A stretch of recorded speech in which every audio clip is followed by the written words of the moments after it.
அரபு நாடுகள்லேயே ரொம்பவே ஹேண்ட்ஸமான இளவரசர்னு சொல்லப்படுற ஷேக் ஹம்தன் பின் முகமது பின் ரஷீத் அல் மக்டோம் தன்னோட கோடிகளை எந்த அளவுக்கு ஆடம்பரமா செலவு பண்றாரு தெரியுமா?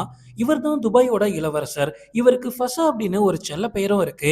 அரசு குடும்பத்துல பிறந்த இவரால துபாயில எதை வேணாலும் ஆக்சஸ் பண்ண முடியும். Crown prince of Dubai, deputy prime minister, minister of defence of the UAE அப்படின்னு பல அதிகாரம் இவர்கிட்ட இருக்கு. ஹார்ஸ் ரைடிங்ல சின்ன வயசுல இருந்தே தீவிரமான பேஷன் கொண்டவர் இவர். எலைட் லெவல்ல குதிரைகளுக்கு ட்ரைனிங் கொடுக்கறது, குதிரை பந்தயம் அப்படின்னு நூத்துக்கணக்கான கோடிகள் இதுக்காக மட்டுமே செலவு பண்றாரு.